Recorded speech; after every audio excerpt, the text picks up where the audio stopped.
I've now come to the conclusion that it is time to review the scheduling of cannabis.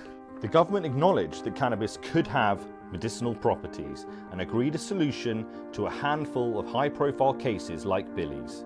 But there are still thousands of families having to break the law in order to get access to medicinal cannabis that remains illegal in the UK. I went to meet one of the parents willing to go to prison to give his child cannabis oil. Tommy's son Mason suffers from Rolandic epilepsy with tonic-clonic seizures. He says every seizure he has could kill him. 250 million people right now can go to their GP, have an issue, and they'll get prescribed safely tested, medicated cannabis oil, THC oil. This is pure THC oil. It looks black, it's actually green. I had to go out there, I had to meet drug dealers, I had to teach myself how to grow this oil, and it's a lottery. The only peace of mind that I have is that I know that no one can die from this oil. I know that I feel safe giving it to them, but by the same token, the way I have to make that and the strengths and stuff, I have no idea. It's a lottery. But what's the other option? It's him dying. Like I say, SUDEP, sudden death in epilepsy, kills more people, more kids than cancer. And he seizures, he doesn't come up naturally. And I've spoken to governors in America, high-end bankers. I'm a banker, I worked in the city. I've never touched drugs in my life. I've never smoked, hardly ever drink. I wouldn't touch drugs. And I'm anti-drug. But this isn't the debate about legalisation of recreational use. There's a clear difference. This is medical cannabis to save people's lives. There's no argument against it. His last seizure, he had a 3-hour seizure. He couldn't come out of it, so they put him in a coma. He stopped breathing for 6 hours. And that moment when you're seeing your beautiful son that you've raised, you've held, you've looked after him, you've took him to school, suffer so badly, he was crying, begging me to tell him to stop injecting him. And you get angry and you get upset and you're thinking, this government are making it illegal to save our children. What parent in the world, it's a democracy, right, would not want to cure their sick children with a natural drug? Yeah, the government's making it illegal. I either get arrested for dealing with drugs or my son dies. And the government cannot consciously put us in this position anymore. I'm in bits, mate. I'm never the same. My wife is the same. The day we found out about his seizure, my heart broke into a million pieces. He cries at night. He tells me that he wishes he never has epilepsy because he can't have any sleepovers.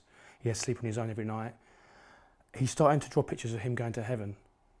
Like, as a parent, to see that is just heartbreaking. To think that your son at 4 is thinking like that, and it makes me want to cry. What parent in this country will not give their kid oil to save their life? How many more people are we losing and we don't have to lose them?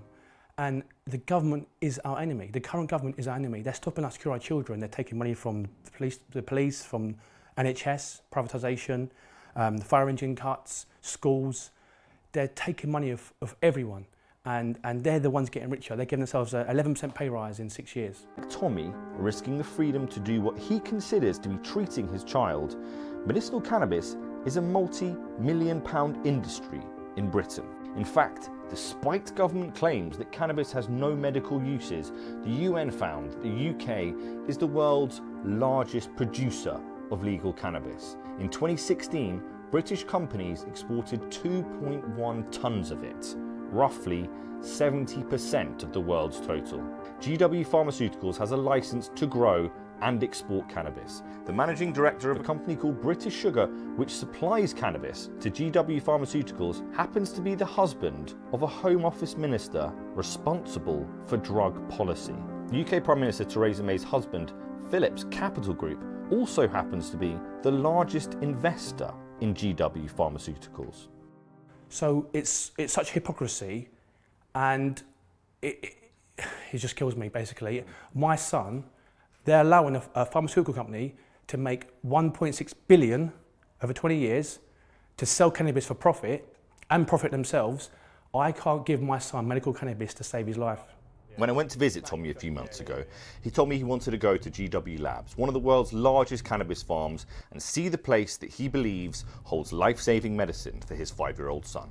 It kills me because I need this to save my son. And if I give it to him, I'll get arrested.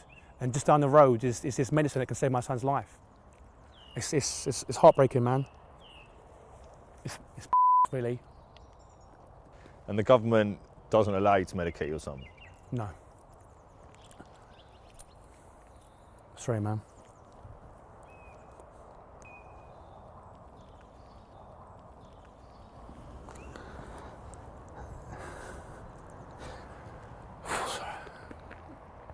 It's not fair, man. It's bull. Security on the Home Office licensed cannabis farm quickly arrived with cameras of their own and told us to stop filming. We're literally just trying to find out whether there's a medical marijuana thing here. It's not like we're... Well, that's not the sort of question I can answer. Okay, that's fine. That's fine. That's all we need.